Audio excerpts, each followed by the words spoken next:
فأشرقت عندها القلوب الحب أشهى إلي مما يقوله العارف اللبيب شمس الهوى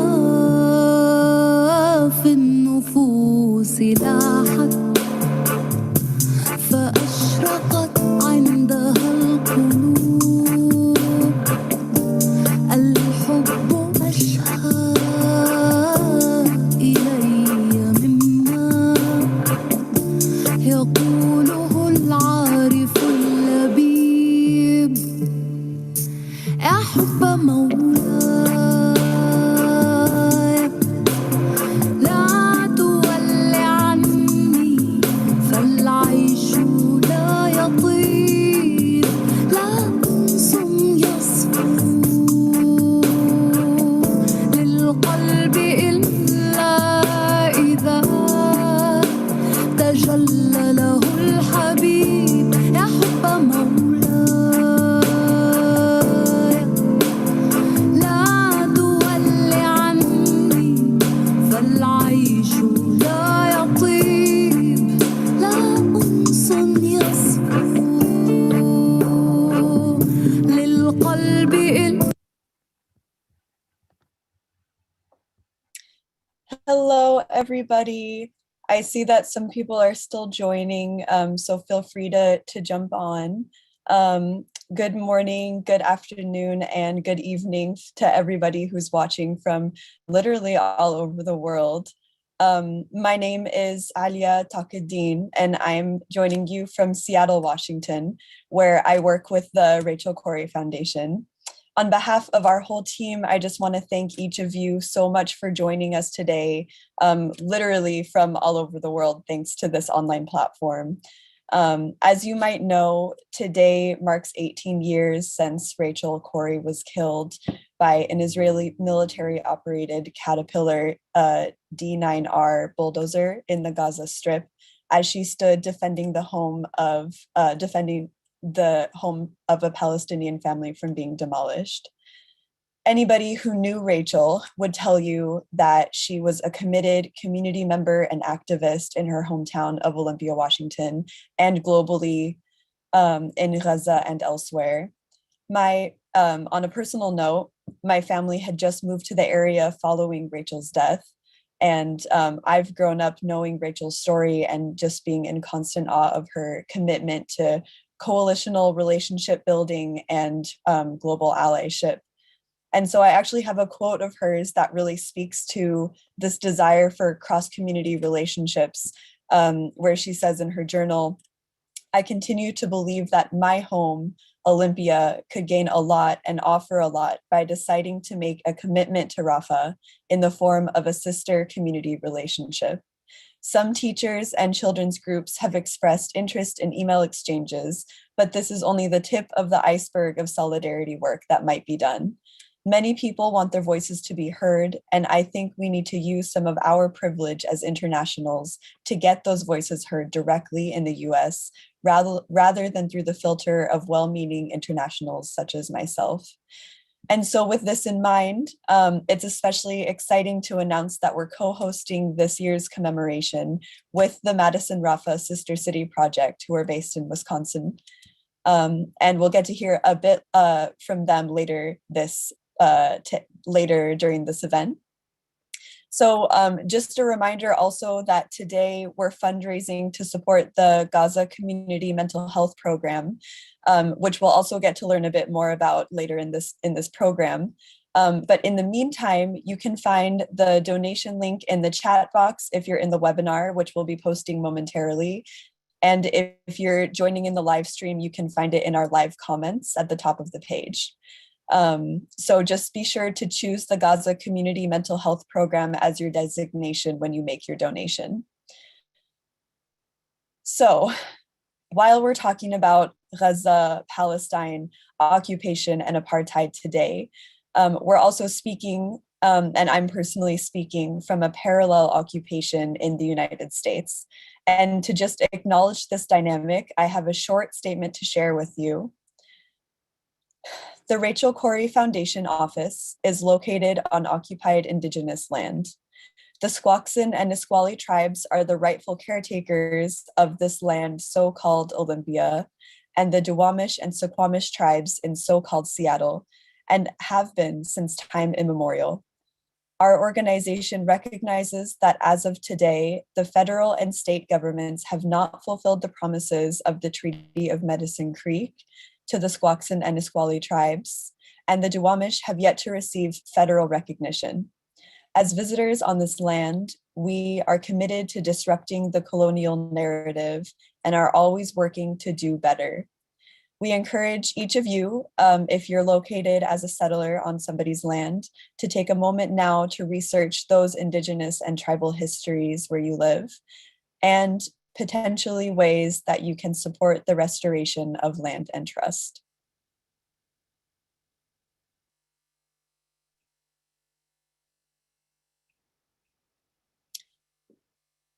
And so, with all of this in mind, and in the spirit of shared relationships, relationship building, and transnational solidarity, I'm very excited to introduce today's moderator and Rachel's mother, Cindy Corrie.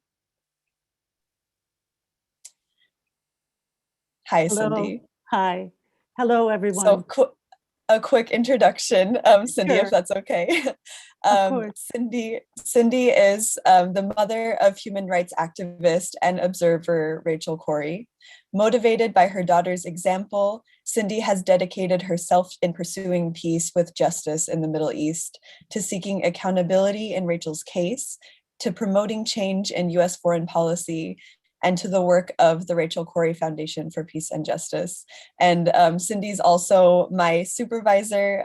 We've been working closely together for a bit over a year. And I'd also just add that Cindy's a beloved community member, mentor, activist, and just an all-around inspirational and amazing person. And so with that, Cindy, I'll pass it off to you. Thank you, Alia, for that very kind introduction. I want to thank our staff. Alia is our administrative manager, and she's taken over events management for us, and also Andrew Meyer, who is our policy analyst and communications manager. I want to thank our committees too, because we have volunteers who bring ideas to us and help us flesh out the project work that we do. And for this program, they help to arrive at the questions that we'll be talking as we move along here. Also, my thank you to Madison-Rafah Sister City Project. They've been our friends since 2003. They do wonderful work, and each year they stop to remember Rachel with an event in Madison as well. I'm so pleased to bring to you 4 wonderful panelists with whom I've been so fortunate to share connections through all these years. And I would like to introduce them to you now. And I hope we can get their pictures up on the screen. Coming from Gaza is Ahmed Abu Artema. Ahmed is an independent Gaza-based writer and peace activist. He is the author of the book Organized Chaos and numerous articles, and he co-founded the Great Return March. He is a refugee from Al-Ramla village in Palestine.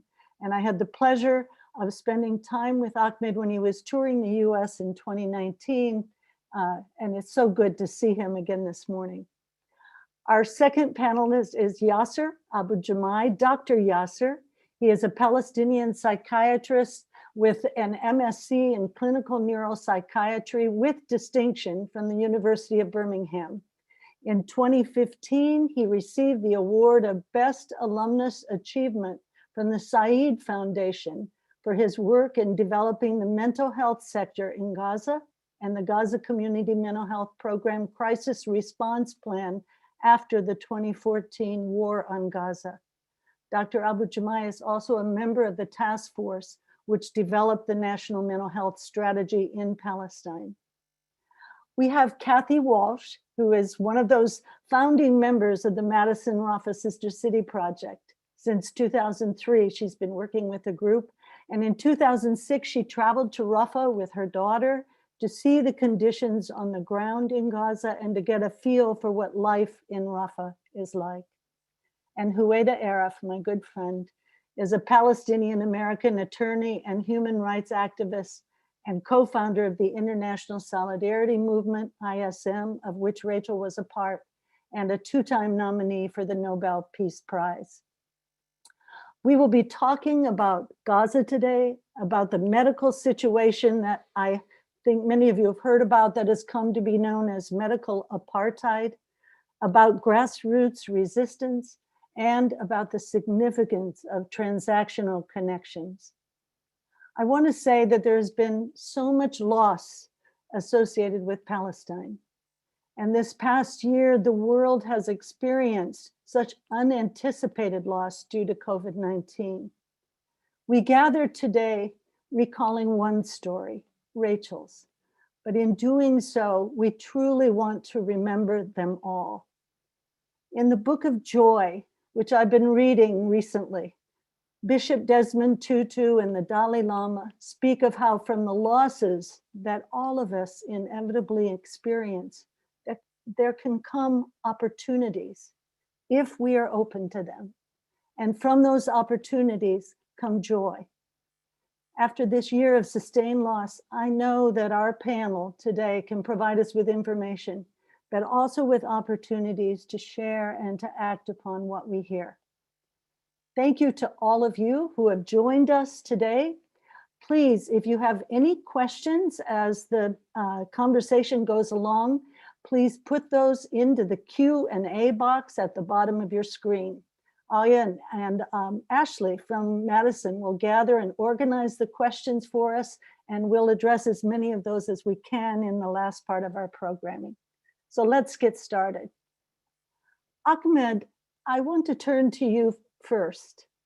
Having lived with the isolation of COVID-19 during the past year, I feel that we in other parts of the world should have a somewhat better sense of what people in Gaza have experienced, the isolation that they have experienced for so many years. Ahmed, can you talk to us about what the current conditions are right now overall in Gaza? Yeah, thank you, Cindy. I'm very happy for this opportunity to meet with you. I'm very sorry to see you today, even if it was online. This is the second time we meet together after we met before in Atlanta before 2 years. I'm very happy to be with you, and thank you for Rachel Corrie's Foundation for this opportunity to give me to speak. Yes, I'm a Palestinian refugee from Gaza Strip, and I'm from Rafah, the city that has very special relation with Rachel. When Rachel came to Rafah, I was about 16 or 17 years old, and she inspired me early in my life. So Rachel Corrie is very inspiring person for me, and she taught many people, including me personally. She taught us how to live not only to my own life, but how to live, how to sacrifice for all the people, for the justice, for the dignity, for everyone. So when I came to the United States, I was very interested to meet with you, and I asked Jennifer, and thanks very much for Jennifer that she made that opportunity to meet with the parents of Rachel Corrie. So yes, the situation in Gaza is very limited.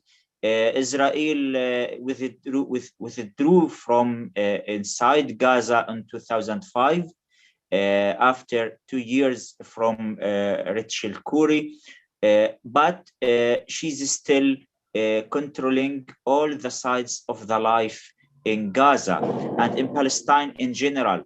So Israel is still impose many restrictions on the movement of the people from and to Gaza Strip. Is still it's still controlling of entering the medical and the food and everything to Gaza. This this makes a new suffering for the people in Gaza. And this is not the first suffering for them. You know, about about 2/3 of the people of Gaza are refugees. And after that, Gaza Strip was under the Israeli military occupation for about 35 years. And after that, Israel imposed the blockade on Gaza from the sea and from the air and from the borders. So this made the people in Gaza are deprived from their basic necessities.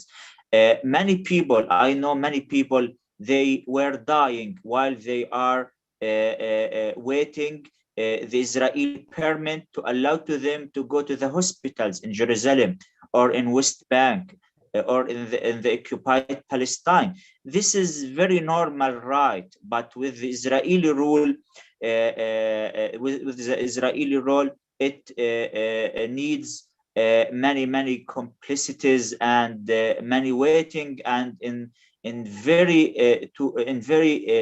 many cases the people are dying before they can get their very normal right. So I think this is exactly the legacy of Rachel Corrie, how to refuse this reality, how to struggle against this injustice, against the governments like the Israeli government, which treat with the people without their human rights, their human basic necessities. How can we stop this Israeli violations against the civilians? Yes, Israel, since its existence here, it's still continue its violations. Rachel saw a direct kind of this Israeli violations, the military violation. But now, when we have a bit quiet situation here, Israel is still violate the human rights in many cases, including in the last year with the pandemic of coronavirus, then the vaccine. Israel showed the world clearly how it's very apartheid state when it treat the people according to their ethnicity or according to who they are with this vaccine. It brought by legal or illegal ways hundreds of thousands of this vaccine, but it gave it only for the Israeli Jewish citizens. The Palestinians here from the river to the sea, there are more than 7 million Palestinians, about 5 million Palestinians from there in West Bank and Gaza Strip. Those 5 million Palestinians, they are deprived from the arrival of the Israeli vaccine. They are facing this a new kind of the Israeli apartheid.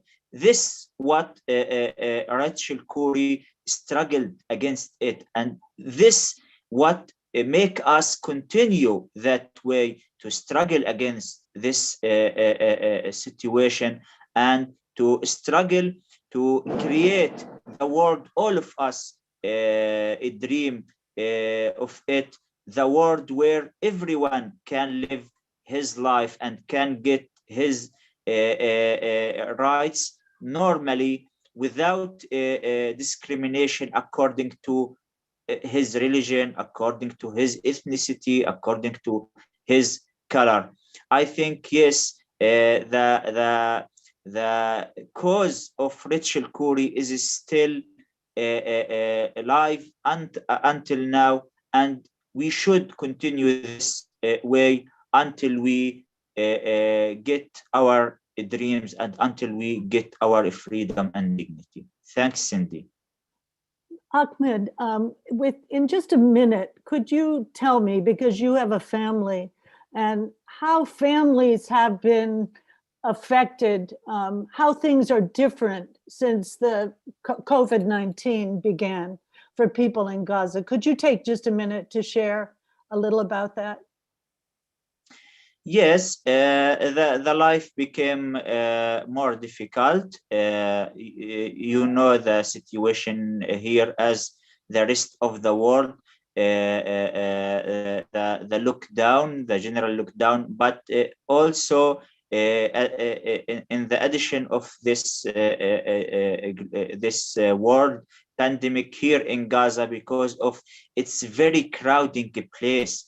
Gaza, it's the most crowding, densely place around the world. There are 2.2 million people in only 141 square miles.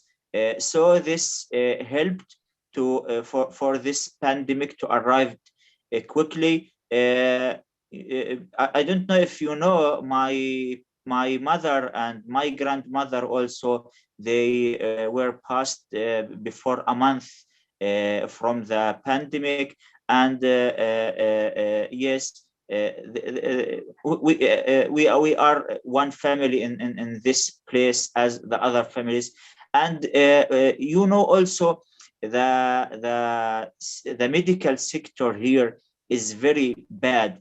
There are no good health care, and this helped to make the situation worse. And many of people, they were dying, and maybe they can be strived if we have better medical services. Thank you, Ahmed. And thank you for sharing about your mother and grandmother. And I'm so sorry to hear that they're among the many that have been lost to COVID-19. Thank you for sharing that.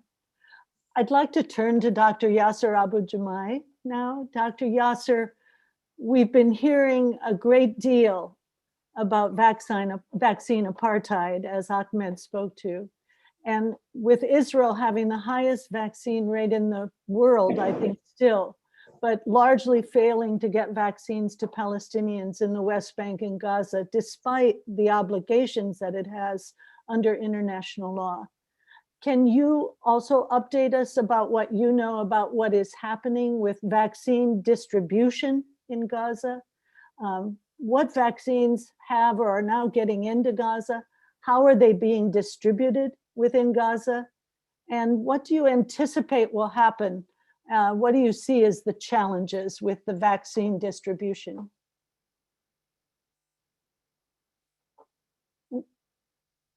Yasser, I think you need to unmute yourself. Sorry about that. Good morning, everyone from Palestine. It's the evening here, and let me begin by saying it's a great honor and pleasure for me to be here on this event commemorating one of the Palestinian heroes, Rachel Corrie. She is, of course, a person who decided to sacrifice herself in order to support a house. And we know what a house means to everyone, not only to Palestinian people. It's a place of memories, it's a place of life, it's a place of security, of safety, with all what that means. And I am really happy with each time I see the Corries, I see Cindy and I see Craig. This is one of the warmest families that I have ever really enjoyed being with. And thank you very much for this event and for continuing this huge and very respected effort by the Palestinian people, respected and known effort by the Palestinian people. As of yesterday, I heard in the news that Israel managed to give more than 5,200,000 Israelis one shot of the vaccine. 4,200,000 Israelis received both shots, the first and the second one, which means that they have reached almost more than 50% of the population within Israel. Most of the people got vaccinated. When we compare that to what we have in Palestine at large, which is like West Bank and Gaza Strip, the conditions are really crazy when you hear the figures. For example, Israel, as you said, is obliged under the international law to provide as an occupying power the vaccine to the people under occupation. They gave 4,000 vaccines only, I think about 3 weeks ago, to the Palestinian Authority. 2,000 of those went to West Bank, another 2,000 came to Gaza Strip. In the West Bank, they started an online registrar for getting the vaccine, and it's open to everyone. Maya Kela, our Minister of Health, who keeps updating us on things, said today that they have more than 100,000 people who already registered, which means that people are willing and waiting for the vaccine to reach. However, with not a single vaccine have reached the West Bank until now, besides those 2,000. They expect the international mechanism that is called COVAX, which gives about 20% of donation from rich countries to poor countries or low-income countries the vaccine. They expect to receive about 250,000 vaccines within March. But unfortunately, none of that happened until now. And they speak about a delay in the mechanisms that is taking place globally. But certainly, low-income countries are not on the highest list of the priorities of the manufacturer. In Gaza Strip, we received a couple of shipments. One was for 20,000 vaccines about 2 weeks or 3 weeks ago. Another one yesterday, just about 40,000 vaccines. And these came as a donation from Emirates. And with that, mostly people started to get vaccinated. How the vaccine is distributed, the priorities are for people who work in direct line with the cases, that's health professionals, and then elderly people and people with severe illnesses. Also in Gaza Strip, they started a web-based app. It's an app that started about 2 weeks ago, and people can register. 2 days ago, they asked everyone above the age of 75 to just register for there. And people started to get the vaccines. As of GCMHP, we have reached out to the Ministry of Health, and we have requested that we get the vaccine, and we are processing that. So some of our staff got the first shot, some still waiting. We speak about that those 60,000 vaccines came from, these are the Sputnik 5 version, which is the Russian vaccine. And I would say like 50,000 vaccines, that's enough for 60,000, that's enough for 30,000 people. We speak about a population of 2 million people. So imagine 2 million in Gaza Strip, another 3 million in West Bank, and all what we have is about 70,000, while the occupier have already provided more than 10 million vaccines. Thank you, Yasser. Can you, as a spokesperson for Gaza Community Mental Health Program, tell us how you see COVID impacting the mental health of Gaza civilians? Well, I could say that COVID-19 is an international difficulty. It's a pandemic, It touches every house around the globe, and in that it's really unique. In that it somehow brought the life of Gazans, who were living under blockade for already now 16 years, or for already now 15 years, somehow to the international community. Now people understand what does it mean that you are not allowed to leave your place, your area of living, that's just 24 miles in length and about 8 to 12 miles in width. There were we speak about three kinds of results. One is related to economy. The other one is related to the disease itself, which is the fear of infection. And the third one, we speak about what measures that had to be taken by the people, which is social distancing. We all know about these three issues. Now, the difficulty with Gaza Strip is that the economy was already a terrible one. with more than 50% poverty rate, with more than 33% deep poverty, which means more than 700,000 people live in deep poverty conditions in Gaza Strip. 1.4 million out of the 2 million people are refugees. These are things that we already, most of us know. When we come to employment, we see that unemployment rate is more than 53%. We speak about people below the age of 30, we speak about more than 70%. Now, when we speak about the people who are working, 85% of the labor is unorganized, which means that these are people who live from hand to mouth, as they say, work from hand to mouth.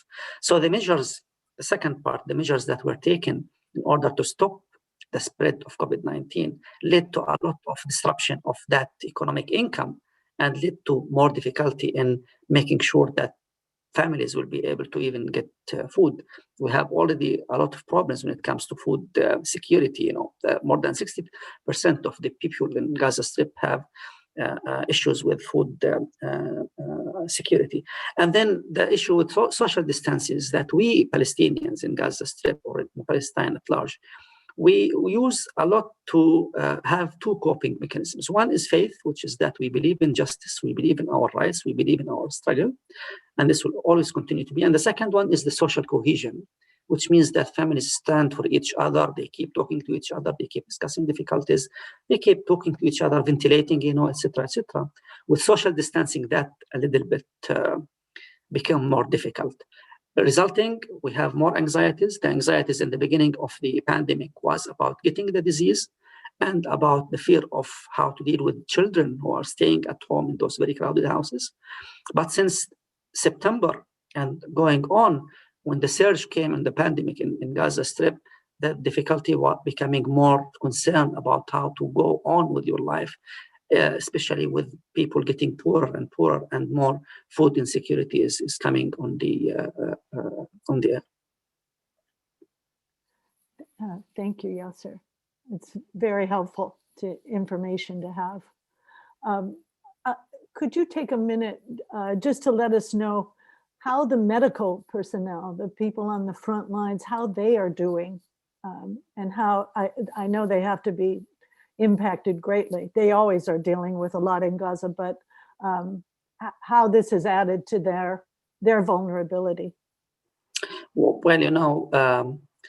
there's all the time the health structures themselves in Gaza Strip, due to the blockade and due to the division and due to the occupation, are really not developed enough to deal with crisis. And I think the whole international community was not even enough to deal with the pandemic crisis, with such a health crisis. So what about Gaza Strip? The people were really, the frontliners were already there. I think, of course, tens of them, but hundreds of them got infected, unfortunately. Some of them passed away in the line of service. They were under huge strain, and especially in the beginning of it. And there were different means of dealing with that. Part of that was to provide some kind of online support through mental health professionals. And these were made through the Ministry of Health, Mental Health Directorate, and through GCMHP. We tried together to support as many medical staff as possible. We have a toll-free line that is open. We increased the availability of that toll-free line to be 12 hours a day, 7 days a week, including weekends. And we started to open 5 lines instead of 1. So we just increased that facility, and we started to hear more people calling, including medical staff. And that's something that we tried to offer as much as we could. Thank you, Yasser. I want to turn to Huwaida Arraf. Huwaida, you've been a part of the flotilla effort to break the Israeli blockade of Gaza through the years. We're here in the United States. Can you talk to us in general about the role of the US in the Israeli blockade of Gaza, and also on this current vaccine distribution practice?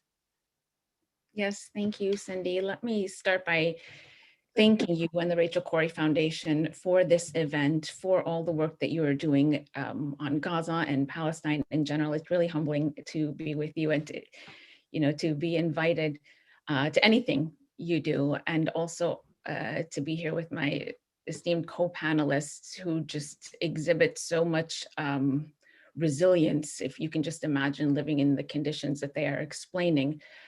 And just the dire,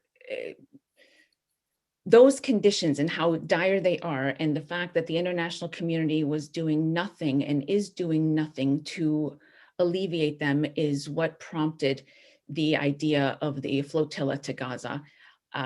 As you know, before even the flotilla, we took small boats, and the idea was not to bring in the aid that Gaza needs, because the Palestinian people don't want to survive on aid. They want to be able to make a dignified living and their human rights respected. But the idea was to confront and challenge Israel's policies, which nobody was doing.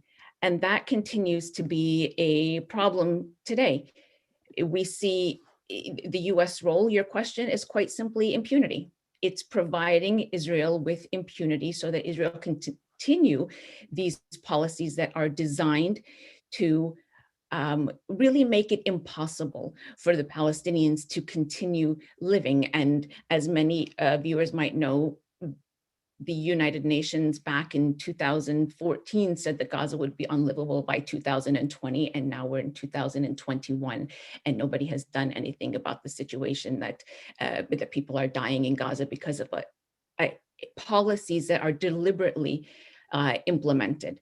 It's not that we're talking about a humanitarian catastrophe, or it's a deliberate policy designed to drive the people out or drive the people to their knees in order to exact political moves or political gains.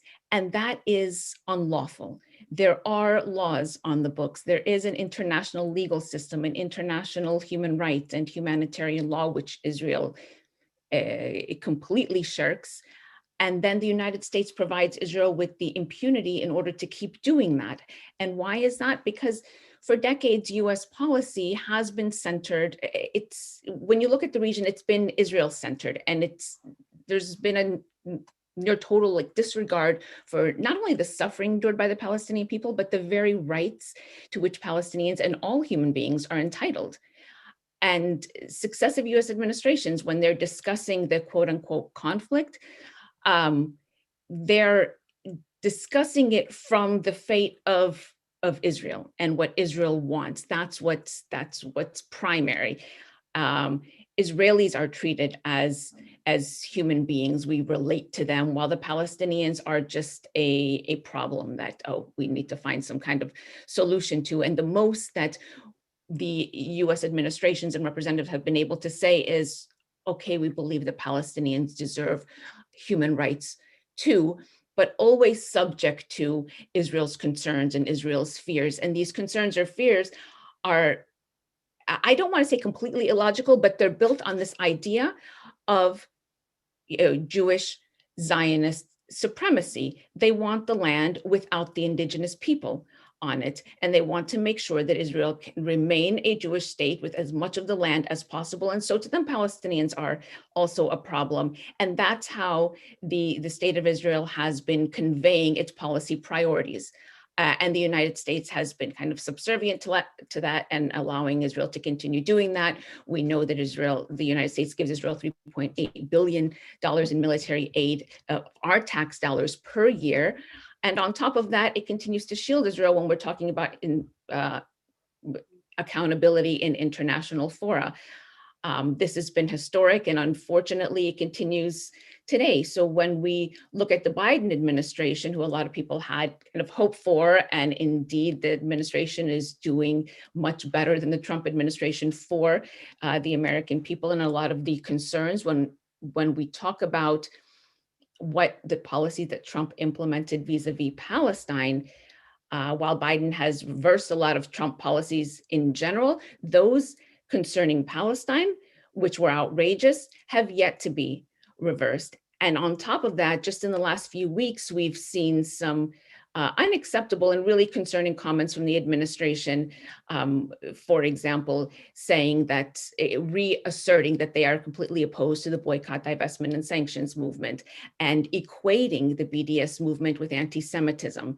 This administration has embraced this expanded definition of anti-Semitism that, that seeks to conflate anti-Zionism with anti-Semitism. So if you're critical of the state of Israel, you can be called anti-Semite. And although the administration has not signaled that it would adopt it, it's on its way to adopting and signaled that it embraces this definition. And it has condemned the decision of the International Criminal Court to begin investigating Israel for war crimes committed in Gaza, in the horrific assaults on Gaza in 2014, in its response to the Gaza Freedom March, and to its continued legal expansion of settlements. And so Palestinians, they always couch this into, we believe in justice and accountability, but what they mean is, but we will keep Israel from being held accountable. And that is the problem. And that's why Israel is able to continue doing what it's doing. Huwaida, can you talk a little bit about what you think is the most important role we in the US particularly, but throughout the world, can play right now in impacting these issues right now in 2021? Yes. I think there's a lot actually that can be done. And one of the most important is to stay engaged and do what you and the Rachel Corrie Foundation are doing in terms of continuing education programs. Staying in touch with the people in Palestine, I think, is extremely important. And I know some people might think that this is futile considering the makeup of our representatives, but being in touch with those that claim to represent us, our elected members of Congress who are making these decisions. And over the last few years, we have seen a change in what members of Congress are willing to say and do, as well as a change in the makeup of Congress to those that more represent, I think, some of our values. And we have a core, maybe still small, but yet a core committed group in Congress right now that is not afraid to challenge Israel. And I think these members of Congress need to be supported. They need to hear from us. And we need to continue badgering really those members of Congress that are not on board yet with some specific asks. If I'm going to, there are a few things, but if I'm going to give people like one solid thing to focus on and resources, we have in previous congressional sessions bills that have been put forward to hold Israel accountable for its human rights violations, and specifically to say that no US tax dollars should go towards Israel's commission of these human rights violations. We had House Resolution 2407, which was put forth by Representative Betty McCollum, and that's to say that specifically no US tax dollars should go to the abuse and imprisonment of Palestinian children. And we had House Resolution 8050, also sponsored by Representative Betty McCollum, that sought to hold Israel accountable and condition US aid on Israel's annexation of land. In this new Congress, it is likely that these two bills will be combined into one in an effort to just continue to say that US aid to Israel needs to be conditioned on Israel's respect for human rights.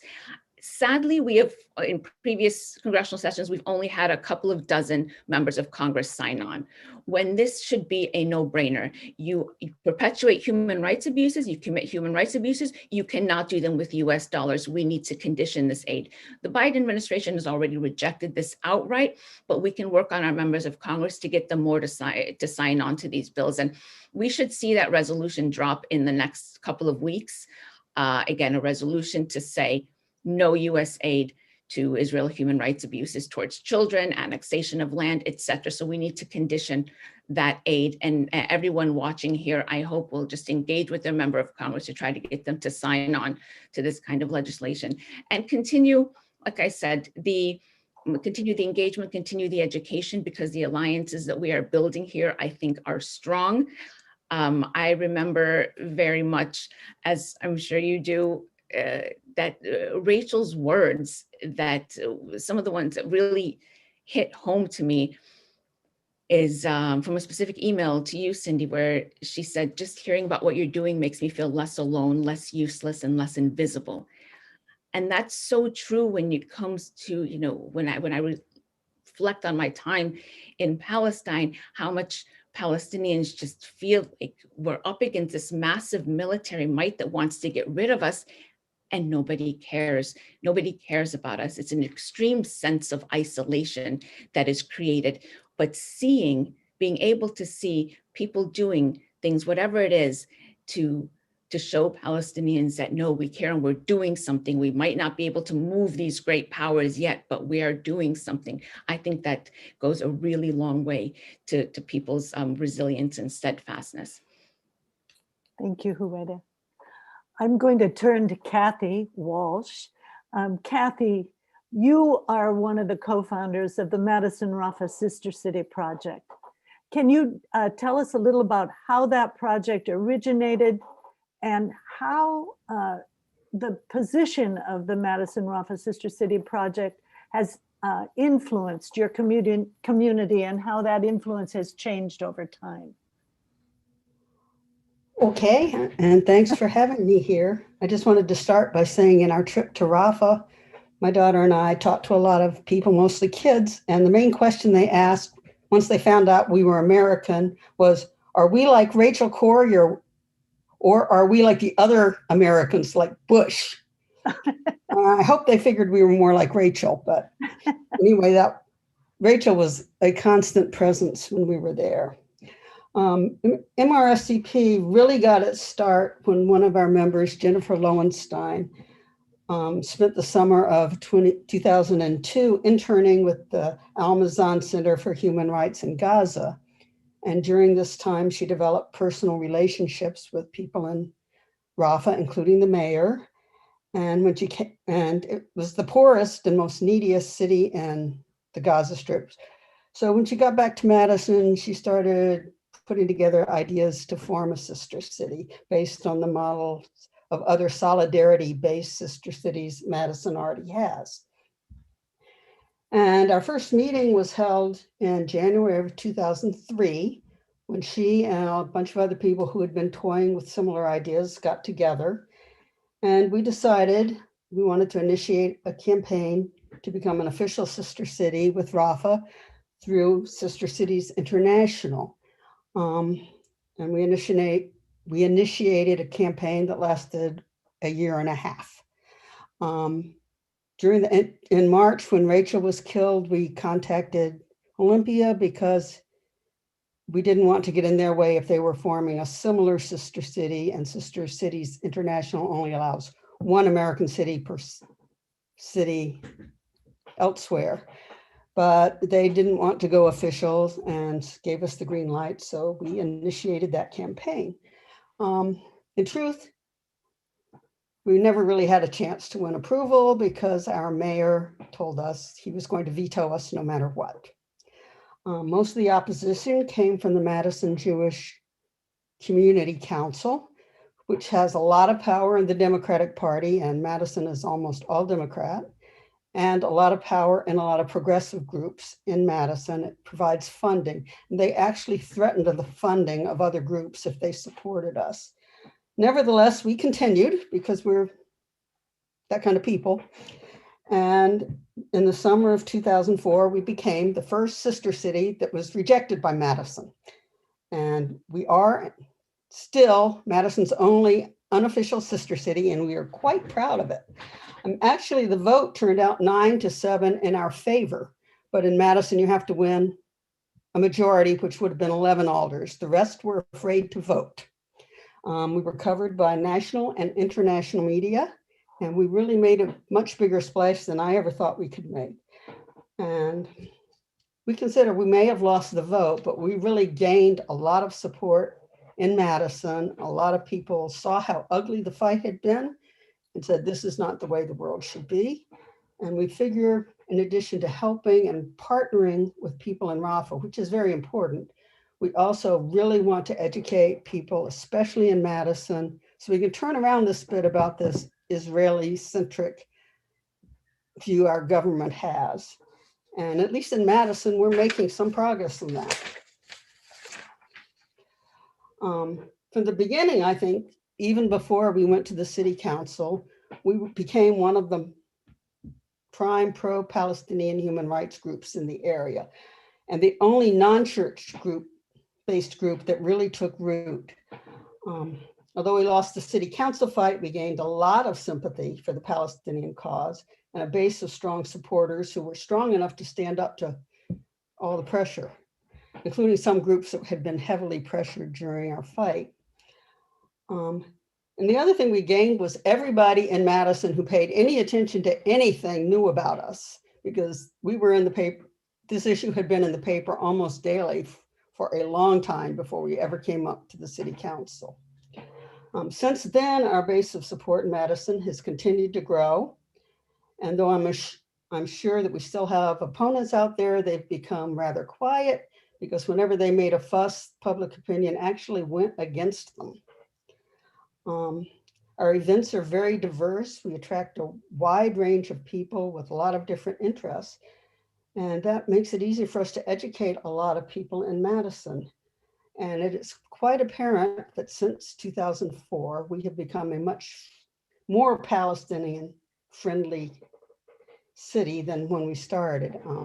There is still a lot of resistance to us. It is quieter and less ugly, but we have shown that we can make a lot of progress. It's really impossible to know exactly how much of the change in attitude is due to our sister city, because we can see attitudes changing pretty much everywhere. But I think we did a lot of really groundbreaking work and have had a large role in educating both Madisonians and other people about our role in the conflict and how wrong it is, and how much we need to support Palestinian rights and question our support for Israel. One of my favorite accomplishments that I am really proud of is the response of our Congressman, Mark Pocan, when he went to Palestine on a delegation, and after touring the West Bank, they were refused entry into Gaza. And he was just furious. Mark is not someone you want to cross on any issue. But when he was arguing about why he should get into the Gaza Strip, he said, Madison has a sister city in Rafah, and I want to go see it. And considering the atmosphere here when we started, when we could not get approval by our so-called progressive city council, and what happened in 2016 with Mark Pocan, it's just a world of change. Not enough at this point, but we're pushing in the right direction, and I hope we can get there fast enough. Thank you, Kathy. I know that you have a message from Mark Pocan to share with us. This would be a good time to do that. Yes. After that, I don't know how Pocan felt about Palestine totally in the first place, but after that trip to Palestine, he became very interested in finding out more and supporting the Palestinian cause. And like I said, he's a very stubborn guy. You don't want to cross him. And this is the statement that he sent to us to read to the Rachel Corrie event. It says, "Hi, everyone. I'm sorry I couldn't join you for this great event today. I just wanted to give an update on a letter I sent to Secretary Anthony Blinken today with Representative Andre Carson urging the State Department take additional action to ensure that the Israeli government provide COVID-19 vaccines and facilitate vaccination programs for Palestinians living in the West Bank and Gaza. The Israeli government has implemented one of the most successful vaccination plans in the world, but has excluded Palestinians living under its own control in occupied territories. Israel has a legal responsibility under international law as the occupying power to provide the Palestinian people with necessary medical care, including the distribution of COVID-19 vaccines.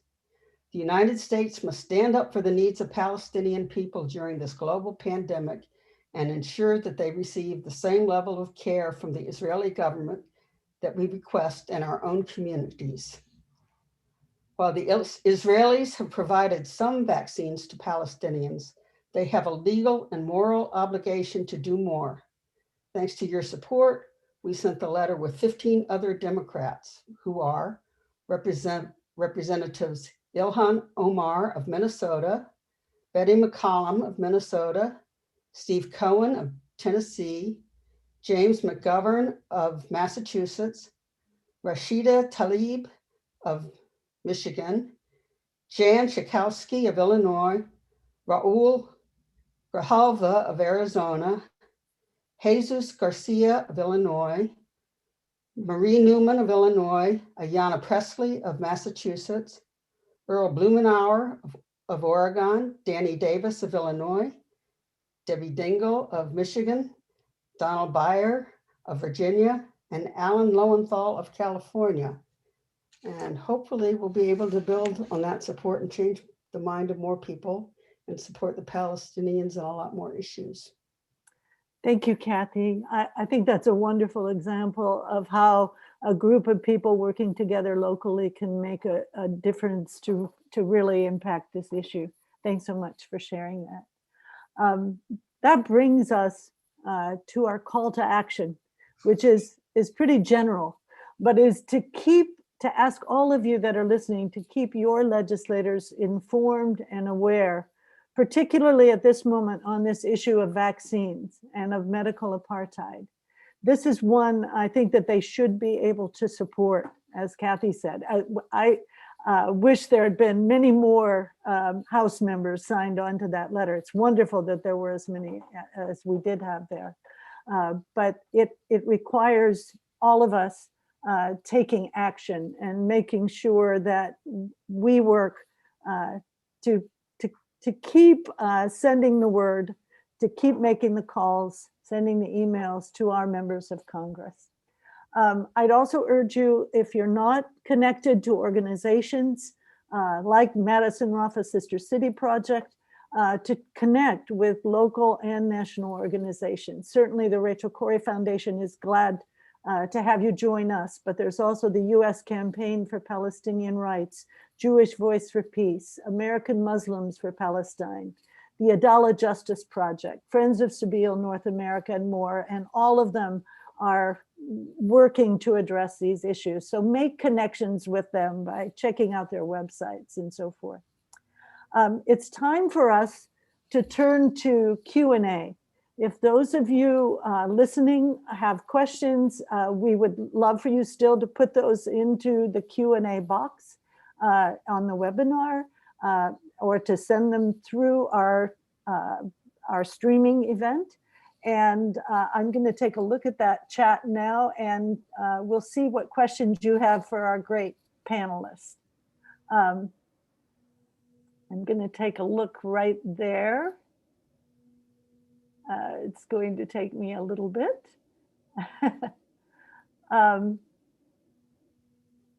There is a question for Ahmed that I see. Just a minute.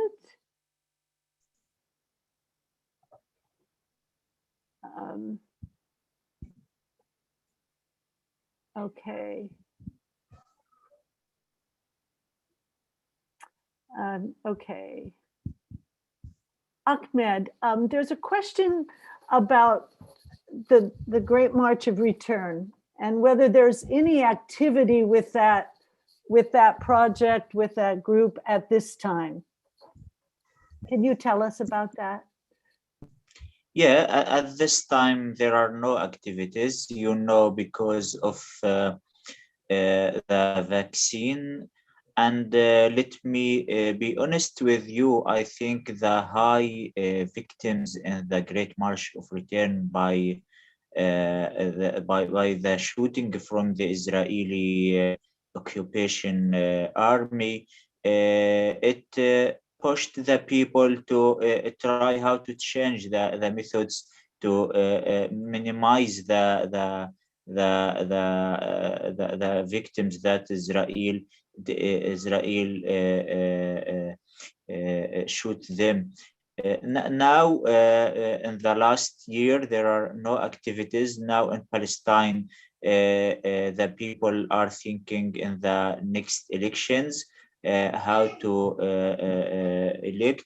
But I think at the same time, I would like to say that the Great March of Return was an episode in a long series in our struggle. You know, we have very long struggle for freedom and for dignity. So I expect in the next years it will be we will see a new kinds of the struggle for freedom here in Palestine.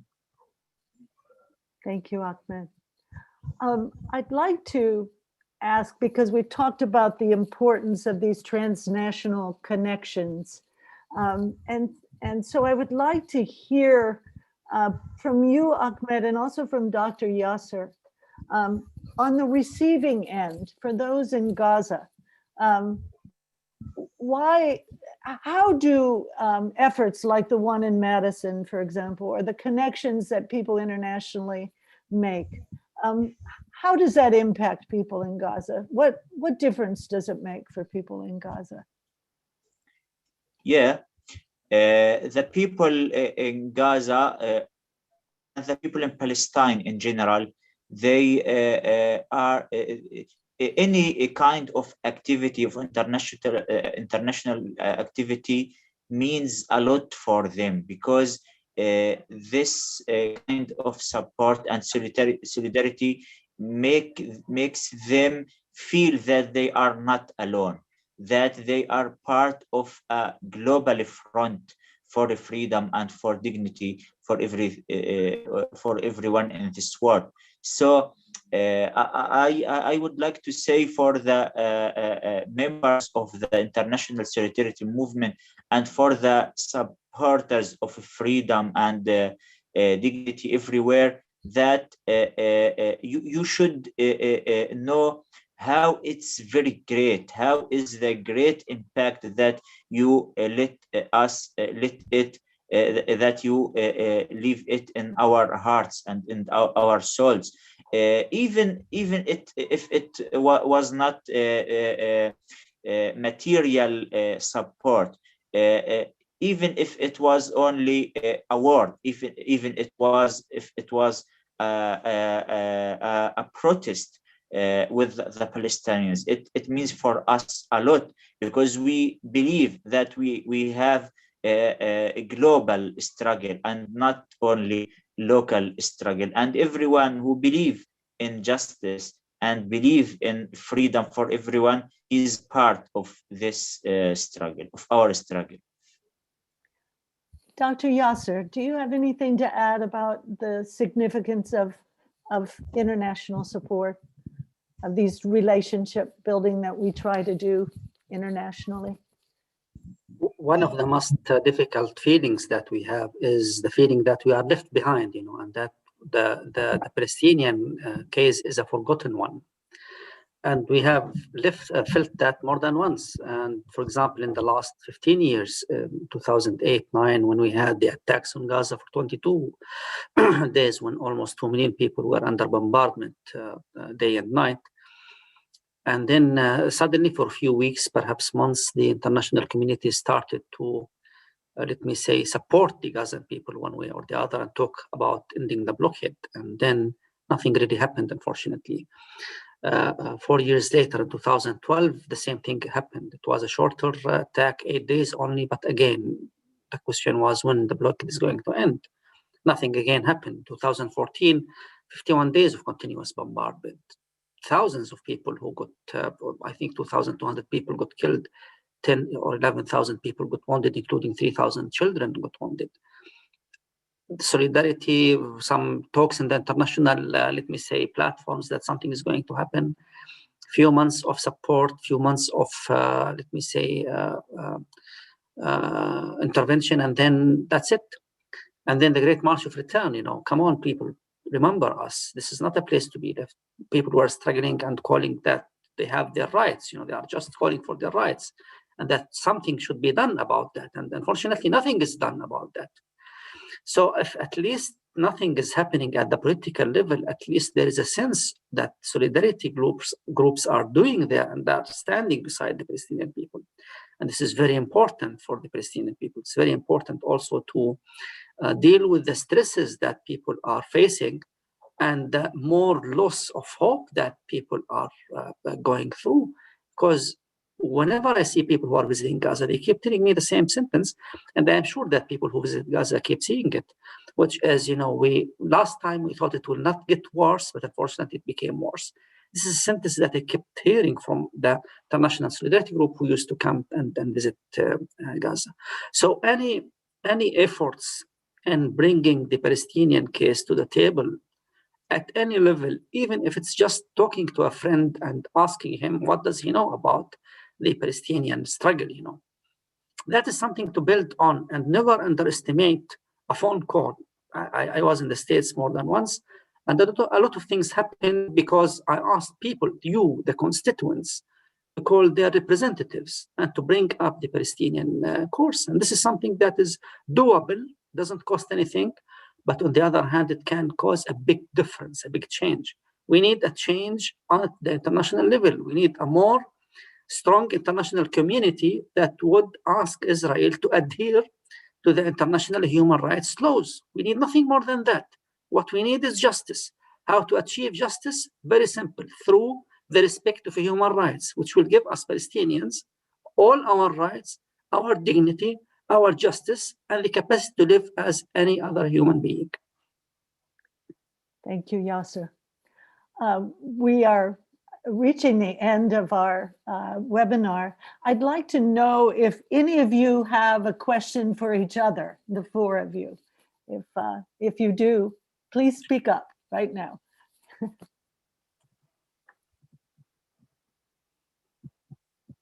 Okay. It's been wonderful to speak with all of you, to hear your voices. For me personally, I'm so privileged to have had a chance to meet with you and to spend time with you before. And this is a wonderful reunion. I'm grateful for it. I'm going to draw this to a close now. It is the marking of this 18th anniversary of Rachel's stand in Gaza that has brought us together today. And I'm going to take the liberty of sharing some words that she wrote about me in the fall of 1996 when she was 17 years old. She said, "I can feel my mom. I can see her silver hair fanning out from under a hat when we had snowball fights on the days they canceled school. I can see her lips trembling as she read the birthday card I made her last year. I can hear her at the end of a dock in Minnesota playing her flute for the mist and the reeds and the dragonflies sleeping on the lily pads. I want to say that I can feel Rachel today and every day, her spirit, her love, and her demand that we look for the opportunity in our losses, that we pay attention and maintain her commitment and our own commitment to the people of Gaza, and that we act as best we can to ensure that people in Gaza have life. I'd like to turn it back to Alia Takadin, our events coordinator now, and she will wrap things up for us. Cindy, thank you so much for sharing that beautiful quote from Rachel. It's always, I've heard that quote a few times now, and I am emotional every time I hear it. It's just so touching. Thank you to all of our speakers. Thank you so much to Huwaida, Yasser, Ahmed, and Kathy, and thank you, Cindy, for moderating. And to our audiences, thank you so much for your Q&A questions. I know we didn't get to all of them, so if you're still waiting for a response, feel free to email me, to email us, and we'll get those questions to the speakers. And I'll drop our email in the chat shortly. And just another reminder that this is a fundraiser for the Gaza Community Mental Health Program. So please, if you haven't had the chance, click on the donate link, which will take you to the donation page, and choose the Gaza Community Mental Health Program as the designated location for your donation. And a final note, after this, for everybody signed up on the webinar, we will be sending out a survey to continue improving our online events, as we'll continue to do this for the foreseeable future. We want to continue to strengthen it. So we really look forward to hearing your feedback. It'll take about 2 or 3 minutes to fill out. And if you're watching from the live stream, feel free to email us with any feedback or questions at info@rachelcorriefoundation.org. So that just about does it for today. Thank you all so much. And we hope to see you at our next event. And please, today and every day, keep Palestine in your heart, on your mind, and continue to push no matter where you are for the liberation